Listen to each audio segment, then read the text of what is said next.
Hello hello everyone. आज चाहिँ म मेरो रुमको पुरा डिप क्लिन गर्दैछु हैन। मैले चाहिँ अस्ति 2-3 दिनसम्म त्यो के साङ्लाहरू मार्नको लागि दबाई हालेको थिएँ कि पुरै घरमा। अनि मलाई लागेको थियो कि पुरै दराजभित्र नि होला भनेर चाहिँ हैन, मैले आज पुरा टाइम निकालेर दराज सफा गर्नु पर्यो, रुम डिप क्लिन गर्नु पर्यो भनेर हैन। दराजमा भएको जति पुराको पुरा कपडा हैन निकालेँ मैले है। अनि तर मैले देखिनँ कि साङले एउटा पनि देखिनँ। यस्तो मजाले काम गर्दो रहेछ कि त्यो साङमा मार्ने दबाईले हैन, एउटा पनि कतै दुइटाएन कि हैन। मजाले मरेर रहेछ। जे होस् आनन्द हुने भयो अब चाहिँ हैन। केटी मान्छेलाई कति धेरै प्रब्लम कि हेर्नु न, यो दराजबाट कपडा राख्ने ठाउँ हुन्न दराजमा, जति ठुलो भए पनि हैन।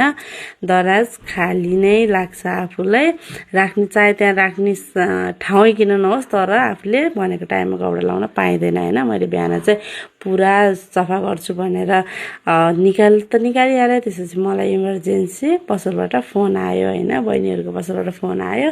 अनि त म पसल गएर 4-5 वटा ब्लाउज काटिदिएँ। अनि बहिनीहरू पनि हुनुहुन्छ, सिक्ने बहिनी नै हुनुहुन्छ। अब तिजको लागि भनेर उहाँहरूलाई तयार गर्दैछु मैले हैन। सो अनि बहिनीहरूले के सिलाउनु भएको छ भनेर चेक पनि गरेँ हैन। चेक त्यो गर्दा त मेरो त हैन आधी घन्टामा आउँछु भनेर गएको मान्छे त पुरा 3 घन्टा लाग्यो अब पसलमा हैन। पसल गएपछि त्यस्तै हो हैन, घरमा आउँदा त है।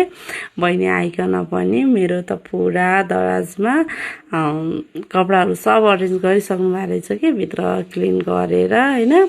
अनि अब सबै कपडाहरू मिलाइवरी गरेर चट्ट पारेर हैन एकदम मजाले व्यवस्थित गरेर राखिसक्नु भएको रहेछ हैन। म चाहिँ आएर सबै चेक गरेँ हैन।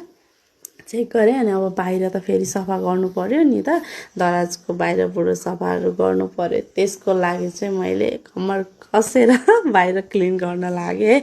मलाई चाहिँ एकदमै धेरै डिप क्लिन गर्नुपर्छ कि यतातिर यस्तो दाग धब्बा केही देख्यो भने पनि मेरो त मुड अफ हुन्छ कि। रुममा चाहिँ केही पनि हैन, यता त्यता केही नै हुँदैन। अनि मेरो रुम चाहिँ एकदम सादा हुन्छ कि स्पेसली हैन।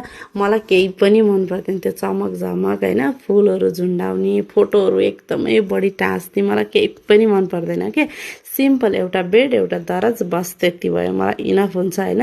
अनि मलाई चाहिँ नेचुरल प्लान्टहरू चाहिँ मनपर्छ, तर मैले त्यसलाई स्याहार सुसार गर्न भ्याउँदिनँ नि त।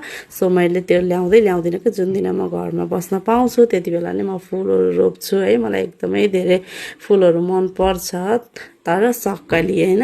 त्यही भएर जबसम्म मैले चाहिँ घरको मात्रै काम गरेर बस्न भ्याउने हुँदिनँ तबसम्म चाहिँ मैले फुलहरू लगाउँदिनँ। मेरोमा बुवाले जति लगाउनु भयो त्यति नै हो साथीहरू है।